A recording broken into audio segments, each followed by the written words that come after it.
Hey guys, this is Anastasia, and I wanted to start a series of videos highlighting a dedication that I am doing this Halloween for my matron goddess Hel.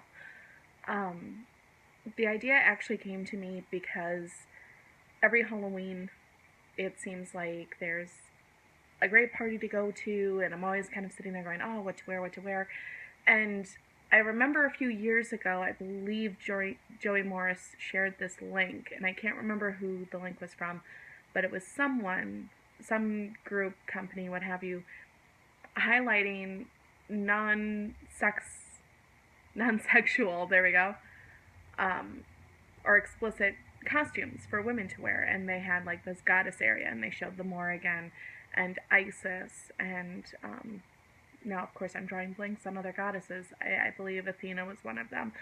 And all of these goddesses, and none of them were sexualized. Baba Yaga, I think, was one as well. And I thought that was really cool, and I thought that was awesome. And I thought, oh, one year I'm going to do that. And then this year, my friends Justin and Brandon are throwing a huge Halloween party, and I'm super excited to go to it. And I was sitting there thinking, oh, what am I going to be? What am I going to be? And kind of went through a few ideas, and then suddenly it hit me. Next year, I'm planning on going as Lilith, the goddess Lilith, Jewish mythology, first wife of Adam. I've worked with Lilith a few times, and just amazing energy, very interesting to work with, and it just had this idea for this costume, but I didn't have the money or means to have this costume for this year. But I was thinking, oh, I wish it was next year, because I know exactly what I'm going to do next year. I just don't have that money right now. And then I kind of sat there and thought about it for a minute and went, you know, why don't I do a goddess costume, a dedication to a different goddess every year? Why is that not something that I'm pursuing? Because I love Halloween, always have, always will. I know some pagans and witches are kind of, you know, not kosher with Halloween, and understandably so. But for me, Halloween was always like, yes, I mean, granted, I love dressing up. That was my major reason as a kid for loving Halloween, was the dress up factor. But it was always about that other realm. It was always about that mysticism and magic and connection to the unknown. It was always about the veil being parted on that night for me. I always went to graveyards and decorated around this time of year with my Grandma Maria and my Grandpa Ray, and I never really understood why. And now it's a tradition that I have with my daughter. We go to the graveyard my Grandpa Ray is buried in, and we decorate it and honor it. And this year we are also making a trip up to Cannons Falls, I believe, for a friend of mine that passed away this summer. And no clue where her gravestone is, but I'm gonna find it. And if I can't, I'm at least decorating the gate of the cemetery in her honor. But it just always seemed to work. But when it came to Halloween parties, there was this disconnect for me, because it did feel like I just wasn't keyed in to the same energies that I was even on Halloween night when I go trick-or-treating with my daughter, or if I stay home and hand out candy. Every other element of Halloween, I'm able to key into my Samhain connection, but it's very disconnected when it comes to the age-old Halloween party. So I thought this would be a great way to still connect to the spiritual connection that I have with Samhain, and connect it through to this Halloween tradition, and still honor it, and still have this positive and spiritual spin on it, while still being able to have fun. And so for the first year, of course, I thought, well, it's only right to dress as a dedication to my Matron Hel. And I've kind of gone through a few different looks that I was thinking of. I'm terrified of doing the makeup because I'm horrible with makeup work. But it's something I've seen a lot of people do. I know Chris Ashburn has beautiful makeup that she did in dedication to Hel. I've seen that on her Facebook. I saw a ton of people doing it last year, and I even see it on websites this year for this Halloween. But it's more the Dia de los Muertos, but it's half kind of sugar skull and the other half normal. So I'm going to have to figure that out. But I've got the costume set, and then the idea came to me. Although I've seen maybe a few depictions of Hel with a scythe, I personally, when I see Hel in dreams or visions, I've never seen her with a scythe. It's never been a thing. But I had this idea of making a scythe, and having it be more than just this prop. I wanted every part of the costume to be something that I connected to her very, very, very much so. I wanted there to be this kinship. I wanted it to represent something. So when I had the idea of the scythe, it's like, I'm not going to go to a Halloween store and buy a plastic one. That just doesn't feel right for me. So I started drawing up plans to make a scythe. Not one with an actual metal blade, but a branch of a tree to form the handle or the pole, and then the blade itself would end up being wood, that I will take a shattered mirror and mosaic onto the blade, to represent really the journey that I've had and really want to celebrate the most, which is that shadow working that I do with her quite frequently, and that she kind of makes me take a look at. The whole concept of reflection, which she has been instrumental within me for. That was an odd structure. When it comes to me working with Hel, a lot of times it is about reflecting upon myself. It's about looking in the mirror and saying, you know, at one point it was very much, and I don't know if I said this in my previous video, but oftentimes when working with her, or when I have her in the forefront of my mind, I'll look at myself in the mirror and go, okay, is this reflection doing honor to Hel? Am I doing honor to my matron?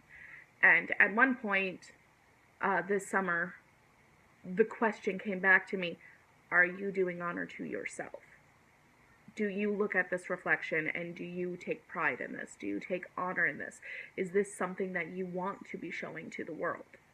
And it isn't about the physical, and it isn't about, you know, the actual aesthetics of the face. It genuinely is about what is behind, what is underneath. Hel is the one from which nothing is hidden, and that is a thing. She is the ultimate mirror for me. So that is where the inspiration for the blade came from. I really wanted that to kind of come through. And once I had that idea, everything else just kind of seemed to fall into place, and I was going to create this scythe and just have it be a thing. Very much like my elemental ward stick of sorts. I created this elemental totem stick. I believe I did a video on that a while ago. And it was, again, kind of because I was going to another one of Brandon's parties, and I wanted to create this piece, and I stumbled upon this branch in Minnehaha Falls, and it just spoke to me, and I took it and kind of sat with it for a really long time, and then one day I'm like, boom, that's what I'm supposed to do. And this time it was very clear what I wanted to do. I just needed to find the pieces to start working with it. So I now have the handle. I have a beautiful, beautiful piece. Phil's dad actually had it just sitting around his house, and he's like, you know, they were at a scouting event for Boy Scouts, and they were talking, and I don't know how the subject came up, but I had, of course, spoken to Phil and Brandon about this piece I was going to make, and the next day Bill went off with his dad to the scouting thing, and it came up, and his dad's like, I've got a big, huge, walking stick, 6-foot walking stick of diamond willow.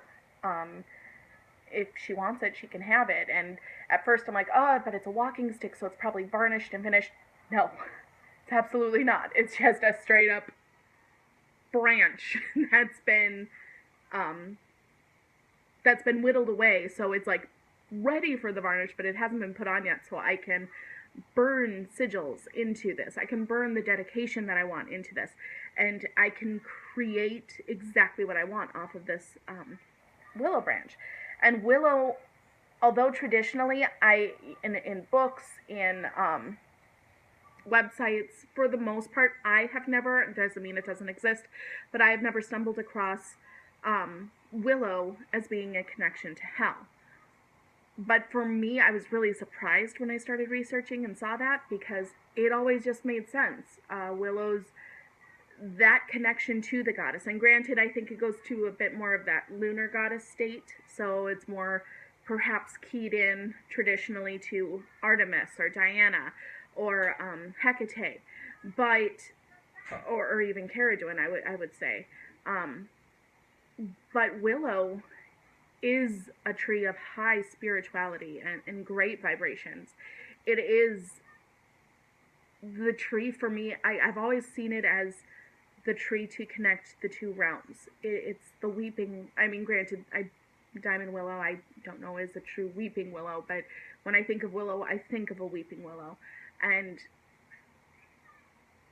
willow for me is about taking that grief and taking that sorrow for those that have passed on and bridging that gap.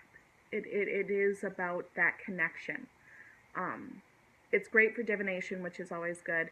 It's just great for working with the other realms, I have found. And so when I realized that it wasn't necessarily a connection traditionally for hell, I was really surprised by that. Especially when a lot of the traditional correspondences I was reading about was about transformation. It was about other realm work. It was about connection to the divine or to the dead and things like that. It's like, how is this not a connection? But again, what I find the further down my path I go, traditional correspondences are awesome. It gives you a great jumping off point. And sometimes it's like, yep, that rings true, like you would. Oh, my Lanta, yes, you is very much a traditional wood for hell, and I have found that to be true in my own personal connection to her. So, but then willow might not be something that others have found to connect them to her, but I have. And so I was really jazzed that that is what happened. So yeah, so I want to share this process of me making this dedication piece. I'm going to do, I don't know how many videos yet, because I'm not sure how long it's going to take me to make this. But I'm going to show the cleansing of this. I'm going to show the burning of the wood, and some of the sigils at least, if I can figure out how to get my camera to hold still.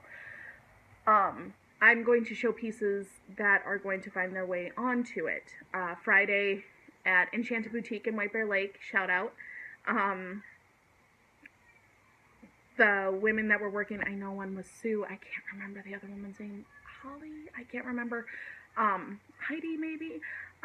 They were both amazing, and they helped me find a piece of black tourmaline, and it is beautiful and it is perfect, and it called to me the first moment I came in this shop. It wasn't what I was thinking originally, and then when I walked in I saw it, I'm like, oh, that will be perfect, that's exactly what I want. I'm like, wait, and I kind of got stuck in that whole thing of black tourmaline, and I'm trying to go through in my brain of correspondences, and traditionally, is this something that she connects with? And of course she connects to whatever she wants to connect with, but I believe I have seen it as a traditional correspondence in some places, but not others, and it kind of was murky water, so I got nervous and backed away. And Sue, I believe, was very awesome, and she just instantly was like, did you see this stone? Because this is calling to me for hell. I'm like, I am surprised you're saying that, because that's the first stone I went to, and then I second guessed myself and talked myself out of it, and it's like, no, you can't do that, sweetie. So thank you, thank you, thank you.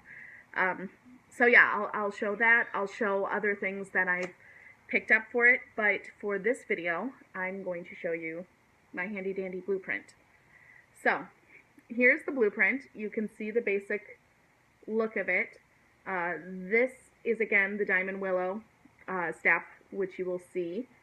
Down here, I'm going to hollow out a little hole, for lack, well, yeah, hollow out a hole, and put one of my herbal blends or incense blends that I've made dedicated to Hel. Put that in there and then seal it with some clay and sealing wax. And then I have a skull seal that I will seal that up with. Then around this part, I have various runes. I've chosen 4 runes that connect to me to these different elements, and I think they also do play into Hel. Again, these may not be things you agree with. If you work with Hel, you may have a different experience. What I say may not connect to you. Doesn't have to. Everyone has their own way and their own things that correspond. My relationship with her, probably not going to be someone else's. But for me, what I chose for the north, east, south, and west, for north, I went with Yara, the harvesting symbol. For me, she is very much about you reap what you sow. It's very much about what do you put into things, that's what you're going to get back. Then for east, I have Birkenau, which is all about rebirth. It's about renewal.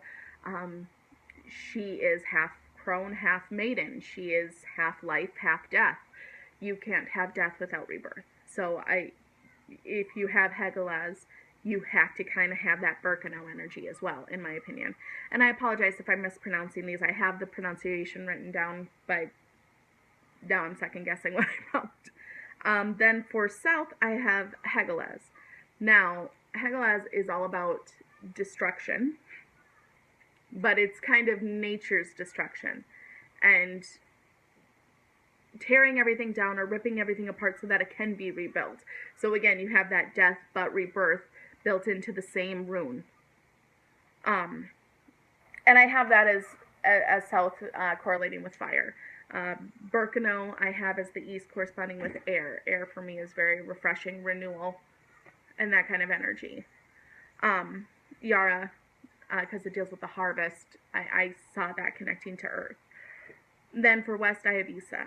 Isa is the rune for ice. It's the rune for kind of stagnation. But this summer, it became a very important rune to me, and it's always been one I've been terrified of, because I don't like, I'm very much, I want to move, I want to go. I don't like sitting still. Crafting in YouTube kind of became a crutch for me at one point, a way to kind of hide from dealing with certain things that I needed to deal with. And Isa definitely came into my life this summer, basically as a way of saying, no, stop. Everything you're doing, you need to stop, and you need to figure this out.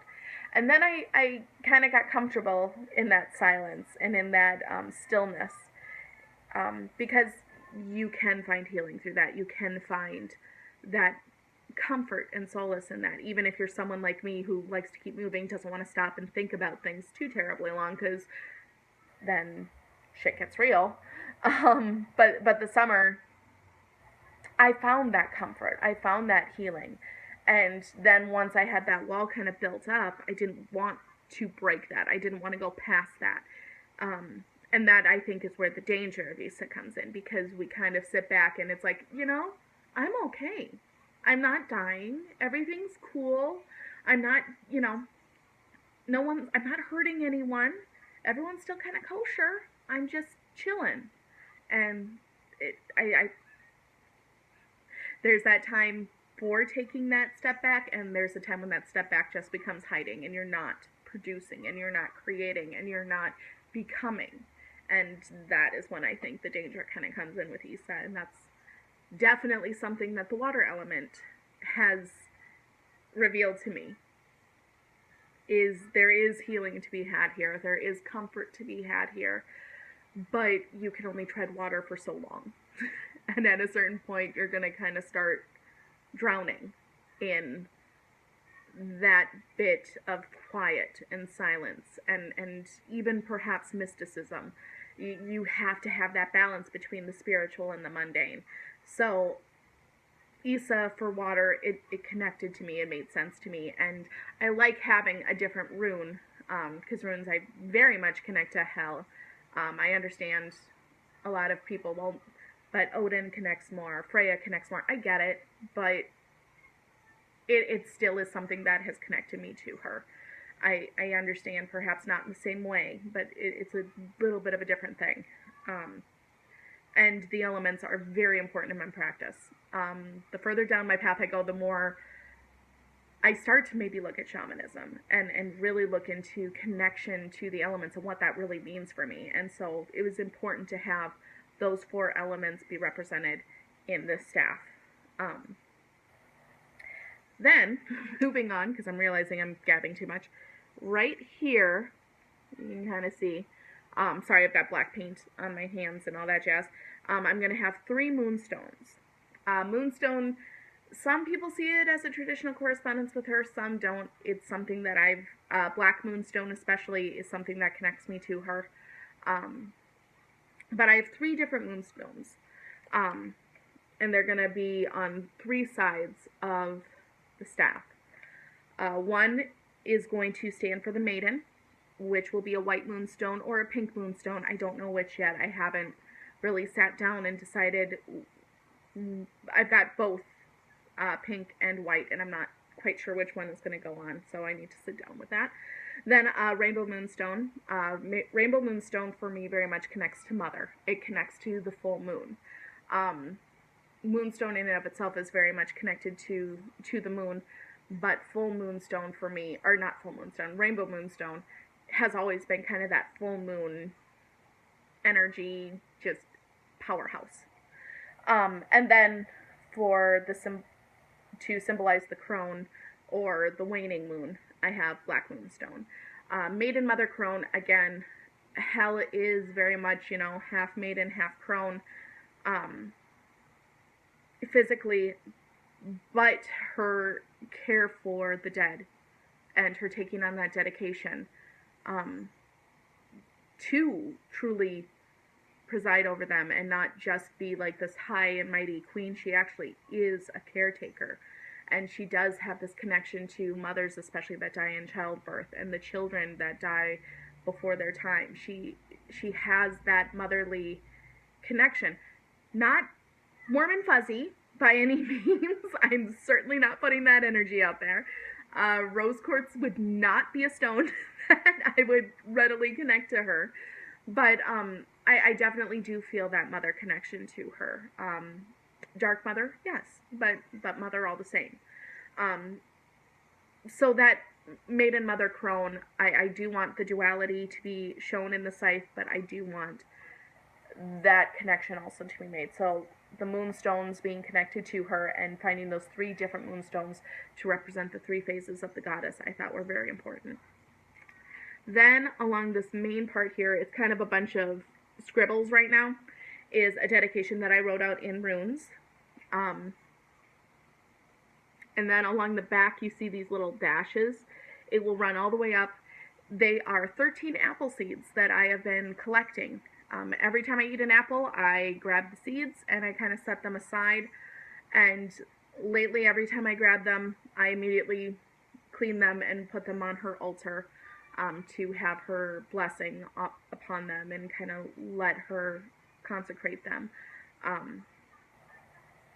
Apple seeds, apples are the food of the dead. It is something that Samhain is the Feast of Apples. That is what you leave for your ancestors traditionally at this time of year.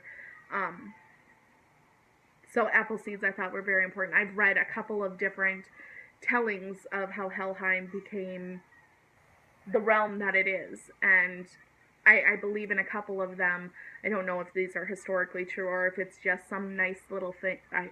No, that sounded wrong. or if it was just one's interpretation of it. I really enjoyed it, so it's always stuck with me that Hel planted orchards, apple orchards, to feed the dead and to care for them. And I've always loved that, and that's always stuck with me. And again, that kind of feeds into that mother connection that I have with her, and so I wanted apple seeds. I wanted apples somehow involved in this piece, and apple seeds lining the back of it, kind of giving it that support, I thought was very important, having it run along the spine, if you will. And then, of course, that also works with the anatomy of the human body. You know, the spine supports everything, and so I liked the idea of the apple seeds, or the ancestors, really being that connection and that support that you can connect to through her.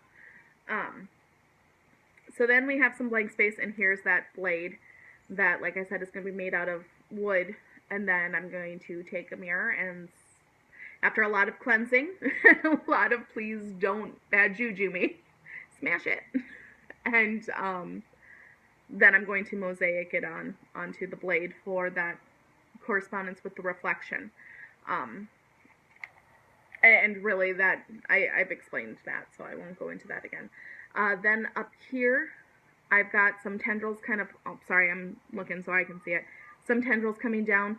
I have some crow's feathers. Crows and ravens, I very much associate with her. Odin kind of presides a bit more with the raven energy for me personally, but crows just instantly, those are her birds. I think that's true of a lot of death deities. I know the Morgan, I mean, it is the goddess of crows, understandably, but how I still very much connect to that crow energy and that crow animal. So I wanted to represent that. So I've got 3 crow feathers attached, and then I have 3 bones attached. Originally, I wanted it to be crow bones, but I don't have any, and I don't have the money that Etsy or eBay wants. And I'm also kind of worried about how were they harvested, things like that. That just kind of worries me. I don't know why. It just was something that sat weird with me. So I'm not entirely sure how I'm doing the bones. I don't know if I'm going to be lucky enough to find wooden bones, just a bunch of wood formed into bones. Or a friend of mine said, well, you know, you could get a rotisserie chicken and take the bones from that.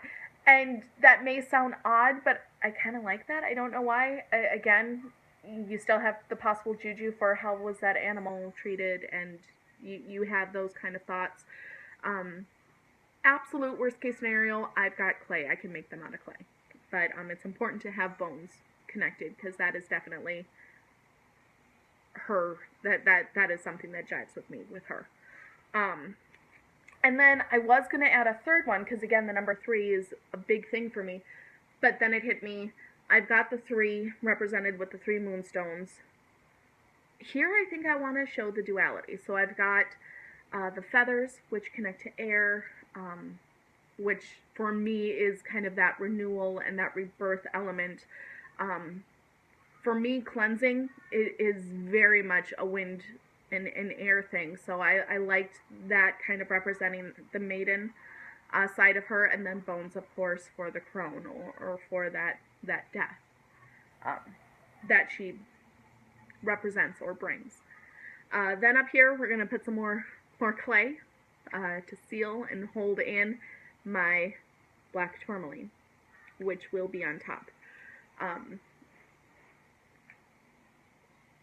So yeah, and I'm not going to go into the correspondences of black tourmaline, because I want to do a video on that as well.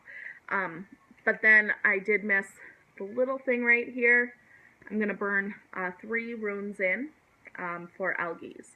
Algaes, of course, is protection. It, for me, it has come to represent protection through sacrifice. Like, you want to be protected, you have to do something to warrant that. You don't, everything comes at a price. There, you don't get something from nothing. That is definitely something I have learned with Hel's guidance and aid, even when I have not wanted it. So yeah, so that is going to be my project for the next few weeks here. Every Halloween I kind of take a dedication onto her and do something kind of in her honor, and I'm going to kind of switch it up. This year it's going to be definitely about her, and the focus will be with her, and the scythe is something that I will use in my Samhain, and any, it will definitely become a ritual, ceremonial piece that I have. The Samhain ritual that I've kind of drawn up and I'm still working on is something that this will most definitely be a part of, and it will be something that presides over her altar, and I'm super excited, and I'm just so jazzed. It's coming back to YouTube has been very daunting, and scary. I know I've spoken to a few people about, you know, the fear of coming back to social media, not only from a place of, you know, is it going to get toxic for me again, and how can I deal with this, but also, have I lost friendships? You know, people that I genuinely, I didn't go a day without thinking, how is so-and-so doing? How is this person doing? What's this person up to? And, but being away for so long, you know, how are they going to react to me all of a sudden being here again? And I feel very supportive and very loved, and thank you all for the warm fuzzies and the wisdom and insight you've given me. And I'm super excited to get a video going and a series going that is probably a bit more what you're used to from me, and something that I feel very connected to. And yes, it's crafty, but it's certainly not just some nice little craft or nice little hobby of mine. It's something that I feel very strongly about. Not that I don't feel strongly about everything that I craft, because those of you that craft that know, anytime you make something, it is very personal to you. It is a manifestation of things that you have within you. I know I've heard people equate it to, this is like my baby, these are my children in a way, and I get that, and I completely agree. And so yeah, anyway, I'm just happy to be sharing it. So sorry this one took so long. Hopefully the next videos about this won't be over 30 minutes. Anyway, thanks guys for watching. As always, blessed be. I hope you're having an amazing October. Yeah, have a good one. Bye guys.